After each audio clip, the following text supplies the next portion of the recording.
ये है दिल्ली दर्पण।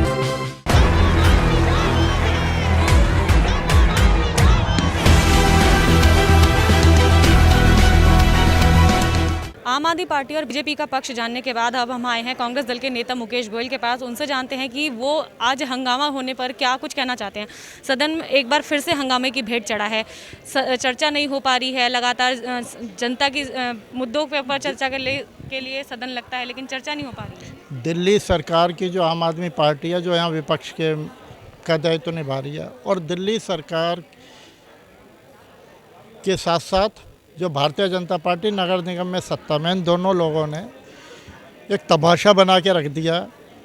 कर्मचारियों के साथ इतना हालात ख़राब हो गए हैं, उनके घरों में चूल्हे नहीं चल रहे। 4-4 महीने 5-5 महीने का उनका वेतन हो गया। उस पर चर्चा होनी चाहिए। शॉर्ट नोटिस के माध्यम से आज जानकारियां एकत्रित करने के लिए मांग की गई थी, कितना पैसा लेना है, कितना पैसा देना है। उसके जवाब भी डिपार्टमेंट के द्वारा आए हैं। लेकिन आम आदमी पार्टी और भारतीय जनता पार्टी के पार्षद पूरी तैयारी के साथ आए थे। आपने देखा होगा वो 2500 करोड़ रुपए के हैंडविल और अपने बैनर और साइन प्लेट लेके आए थे। इधर भारतीय जनता पार्टी के लोग 13,000 करोड़ रुपए की तख्तियाँ लेके आए थे। इसका मतलब इन दोनों पार्टियों का हाउस चलाने की मंशा नहीं है। दोनों एक दूसरे के, हम तो कोई तख्ती नहीं लेके आए, हमारा पार्षद तो कोई तख्ती नहीं लेके आया, कोई हैंडविल नहीं लेके आया। हम दिल्ली की जनता को देखते हुए, अपने कर्मचारियों के भविष्य को देखते हुए हम इस पर सकारात्मक रूप से चर्चा करना चाहते हैं।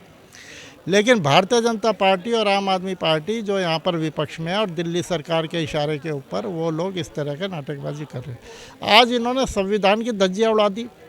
हाउस सबसे पहले चलता है, हंगामे होते हैं, हाउस में होते हैं, कई बार करे हैं, हमने भी करे हैं दूसरी पार्टियों में, लेकिन एक मर्यादा में रह के। पहली बार ऐसा हुआ है कि ना तो आज हमें 3-3 शोक प्रस्ताव रखने थे, ना तो हम शोक पर उन आत्माओं को श्रद्धांजलि अर्पित कर पाए। मोतीलाल बोरा जी थे, वैद्य जी थे आरएसएस के, एक हमारे पार्षद के भाई थे, हमें उनके ऊपर शोक प्रस्ताव रखना था। परंपरा यही रही है, सबसे पहले शोक प्रस्ताव होता है और साथ में कमिश्नर की रिपोर्ट होती है। ये दोनों काम इन लोगों ने नहीं करने दिए और भारतीय जनता पार्टी के बैनरों ने और उन्होंने जो आम आदमी पार्टी के लोग जो तख्तियाँ लेके खड़े हुए, उन्होंने हंगामा मचाना शुरू कर दिया और कानूनी जो इस संविधान की धज्जियाँ उड़ा दी। अगर हम सदन की बात करें, सदन में पूरी तरफ हमने जहाँ भी नजर जा रही थी वहाँ पे कूड़ा ही कूड़ा नजर आ रहा था। क्या आज से पहले कभी ऐसी स्थिति देखी जबकि सदन के अंदर इस तरह के कूड़े के हालात नजर आए हों? देखो, लोकतंत्र के अंदर हर व्यक्ति को अपनी बात कहने का अधिकार है। कोई आम आदमी पार्टी तो अकेली विपक्ष में है नहीं, विपक्ष में तो हम भी हैं, हमारे भी पार्षद, हम कोई सत्ता पक्ष में थोड़ी हैं, हम भी तो विपक्ष में ही है ना। लेकिन इस तरह के हालात हमने कभी नहीं पैदा किए। होती है, आपस में होती है, नारेबाजी भी होती है, हर तरह की चीज़ होती है, लेकिन मर्यादा में होते हैं। जिन कर्मचारियों को वेतन नहीं गया है, जिन सफाई कर्मचारियों को वेतन नहीं गया है, उनके ऊपर काम का और ज़्यादा यहाँ पर बर्डन हमने देखा कि गंदगी कर दी। जहाँ एक बार सफाई होती होगी सदन की, वो वहाँ इस सभागार की 2 या 3 बार सफाई हो रही है। आम आदमी पार्टी जो विपक्ष का दायित्व निभा रही है, वो सस्ती लोकप्रियता हासिल करने के लिए इस तरह के ड्रामेबाजी, नाटकबाजी कर रही है, जो कि उचित नहीं है। फ्रंट पे बात करो ना, 25,000 करोड़ रुपए, 2,500 करोड़ रुपए का घोटाला कहाँ हुआ, कैसे हुआ, किसने हुआ। जब चर्चा हो, सदन के अंदर चर्चा हो, तो हम भी अपना पक्ष रखेंगे, हम भी पूछेंगे कि कहाँ का घोटाला हुआ। जहाँ घोटाले हुए हैं उन घोटालों का तो आम आदमी पार्टी जिक्र नहीं करती और एक ऐसे मुद्दे को लेके बैठ गई कि घोटाला हुआ। अरे हज़ारों करोड़ रुपए के और घोटाले नगर निगम में हुए हैं। नगर निगम जो है घोटालों की खान है।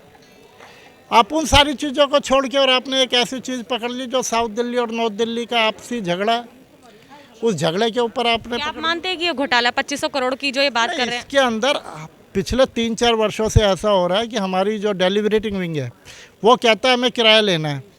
आयुक्त तो हर बार अपने बजट के अंदर 0 करके ले आते हैं, लेकिन चेयरमैन स्टैंडिंग कमेटी उस बजट में फिर प्रोविज़न करते हैं। ये झगड़े चले आ रहे हैं, तो ये कोई घोटाला तो हो नहीं गया, लेन और देन का मामला है। घोटाला वो होता है जिसके अंदर ट्रांजैक्शन हुई हो, जिसके अंदर पैसा आ गया और वो पैसा गबन कर लिया हो।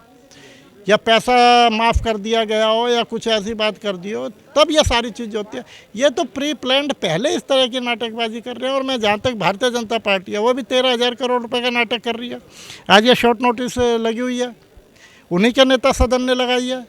कहाँ वो 13,000 करोड़ में से यदि उत्तरी दिल्ली नगर निगम का भी तो 5,000 करोड़ रुपया होना चाहिए था ना, कहाँ इसमें लेनदारी में, जो आज हमारे को शॉर्ट नोटिस के माध्यम से जवाब दे रखा है।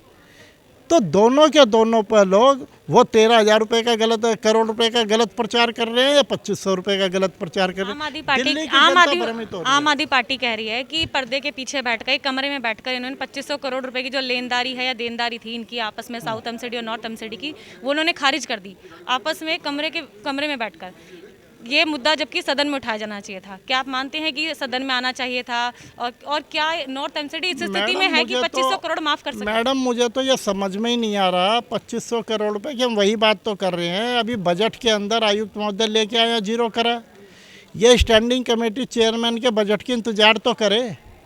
चेयरमैन स्टैंडिंग कमेटी अपने बजट के अंदर जीरो लेके आता है या वो उसकी तरफ देनदारी निकालता है, बात तो जब होगी ना जब चेयरमैन स्टैंडिंग कमेटी अपने बजट पे ले आया और उसने जीरो कर दिया। हम भी पूरा हंगामा मचाएंगे, हम भी पूरा साथ करेंगे, भाई हमें पैसा लेना चाहिए। लेकिन अभी जो कोई ऐसे हालात नहीं है, अभी तो केवल आयुक्त ने प्रस्ताव किया। क्या इन्हें विपक्ष वालों को ये जानकारी नहीं है? आयुक्त जो भी प्रस्ताव लाते हैं 90% प्रस्तावों को स्टैंडिंग कमेटी वापसी करती है, उन प्रस्तावों को वापसी करती है जो मतलब के नहीं होते जनता के। आयुक्त महोदय हर बार लेके आते हैं टैक्सों के अंदर हम बढ़ोतरी करेंगे, तो स्टैंडिंग कमेटी और हाउस ने रेफर बैक करता है या नहीं करता है? तो ये सारी की सारी चीज़ें जानबूझ के इस तरह का वातावरण ये बनाने का प्रयास कर रहे हैं। और दिल्ली की जनता का विकास का काम रुका पड़ा है, हमारे कर्मचारियों का वेतन रुका पड़ा है। इन दोनों पार्टियों का केवल और केवल राजनीति खेलने से, इस राजनीति की वजह से सदन तो भंग हो रहा है ना लगातार। आप देख रही हो 1 घंटा हो गया मैं यहाँ बैठे। पहले भी हम बैठे रहे, हमारे एक पार्षद ने कोई बदतमीजी करी हो, कोई एक पार्षद हमारा उठ के गया हो, कोई हम अपने शांतिपूर्वक तरीके से देख रहे हैं। लेकिन दोनों के दोनों अपने एक दूसरे के ऊपर आरोप प्रत्यारोप लगा रहे हैं। और हमारा ये कहना है दोनों की दोनों पार्टियां चोर है, दोनों की दोनों पार्टियां भ्रष्टाचार करती हैं। कोई एक पार्टी नहीं करती, दोनों की दोनों पार्टियां भ्रष्टाचार करती हैं और अपने आप को ईमानदारी का ढोंग पीटते हैं। दोनों पार्टी को यहाँ पर आरोप लगाया। यहाँ पे गुड्डी देवी भी हैं, उनसे बात करते हैं। गुड्डी जी, आप भी लगातार नारे लगा रही थी कि दोनों पार्टी चोर हैं, और आज का पूरा जो हंगामा हो उसके बारे में क्या कहेंगे? देखिए, सबसे बड़ी बात है, आपने देखा होगा कि हम करीब 20 मिनट तक इस सारे तमाशे को देखते रहे। और तमाशा नहीं, नौटंकी कर रखी है। एक चुने हुए पद पे आके ये बैठे हैं, हर कोई सभ्यता की एक मिसाल देना चाहता है, लेकिन इनमें इंसानियत ही इनकी मर गई है। जो मुझे लगता है हमारा सफाई कर्मचारी, चाहे यहाँ हाउस के हों, चाहे रोड पर सफाई करता हुआ या गलियों में सफाई करता हो, उसकी तनख्वाह की चिंता नहीं है इनको, कतई भी चिंता नहीं है। एक जाके सड़क पे लेट जाता है, एक उसके घर के आगे जाके लेट जाता है, वो उसके घर में पहुंच जाता है। क्या दिखा रहे हो? बेवकूफ़ाना हरकत करके दिखा रहे हो। और दोनों ही झूठ बोलते हैं, दोनों ही झूठ बोलते हैं। वहाँ दिखाया गया था कि तबीयत खराब हो गई है। किसकी तबीयत खराब हुई थी? सारे के सारे हाउस में बैठे हैं ना। मजाक बना के रख दिया इन्होंने, संविधान का भी मजाक बना के रख दिया है। जिसकी शपथ इन्होंने यहाँ ली थी हाउस में, उसका भी मजाक बना के रख दिया। सबसे पहली बात है, वो कहते हैं 25 करोड़ देना, वो कह रहा है 13 करोड़ देना। कहाँ है? लिखित रूप में दिखाओ ना। मुद्दे कुछ हैं, एजेंडे कुछ हैं, काम कुछ करते हैं। सबसे बड़ी बात है इनकी यही बेरुखी से लोग परेशान हो गए हैं और जनता इनको जवाब देगी इस बात का। कांग्रेस पार्टी का साफ तौर पर कहना है कि जो मुद्दे हैं उससे भटक रही है बीजेपी और आम आदमी पार्टी। ऐसे में देखना ये होगा कि ये जो मुद्दा है 2,500 करोड़ बनाम 13,000 करोड़, ये कब खत्म होता है। कैमरामैन सोनू के साथ मैं डिम्पल भारद्वाज, दिल्ली दर्पण टीवी।